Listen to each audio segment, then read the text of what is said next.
I'm Rosalind Kainyah. I'm the founder and managing director of Kina Advisory Limited, a socio-economic advisory firm.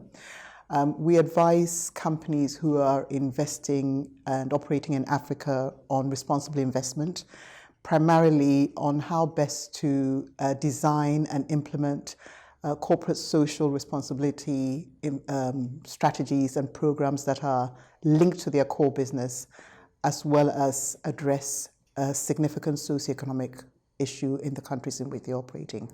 A lot of businesses, not just in Africa, but across the world, but I'm focused on Africa, a lot of businesses are keen to do good, so to speak. And so a lot of them develop CSR programs, which are what are, well, at best philanthropic, but not necessarily sustainable. And I believe very strongly that for such projects to be sustainable and meaningful, they should be linked to the company's core business and at the same time address a socioeconomic problem. So for example, I would advise companies who require local employees who have strong technical skills to invest in training people within the country, not just for their businesses, but more broadly to develop those sort of skills. It's good for the company and it's good for the country too. My passion is for the youth of Africa, very much so. I know it might sound a bit cliche, but it's true. The children and youth are the future. And when we think about reimagining our future, it's not really for my age group to be thinking about what's best for us. I believe that we should be thinking about what is best for, from the newborn baby, for me, through to the 30-year-old and a little older.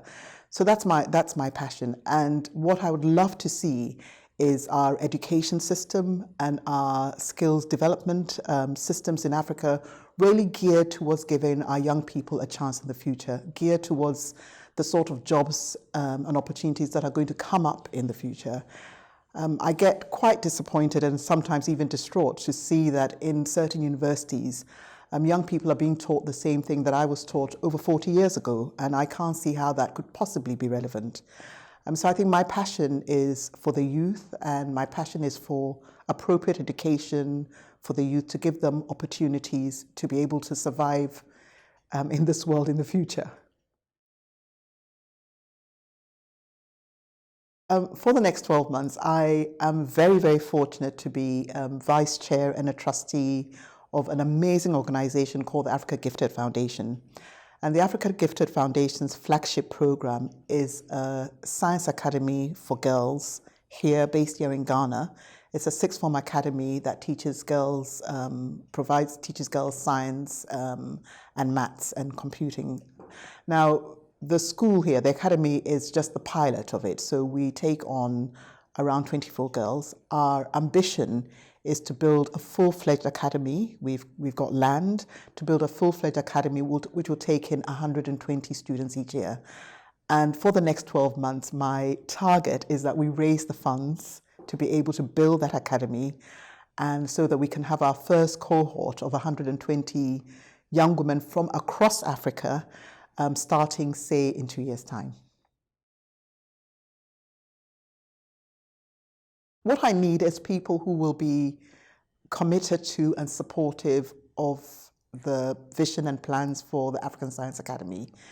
To really see, as I said, my passion is for young people, and my passion is for young people to be trained for jobs for the future. I'm a lawyer myself by background, not a science or technology or engineering person. But again, I'm very passionate about seeing young people skilled up in those areas. So I think what I would love is to have some big supporters for the African Science Academy over the coming months. Well, my commitment to Africa is in almost everything I do. I happen to be partly based in London, and the rest of the time I'm based somewhere on the continent of Africa.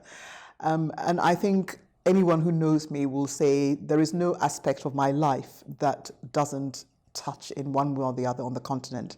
So my commitment to Africa is full, wholesome, and long-term.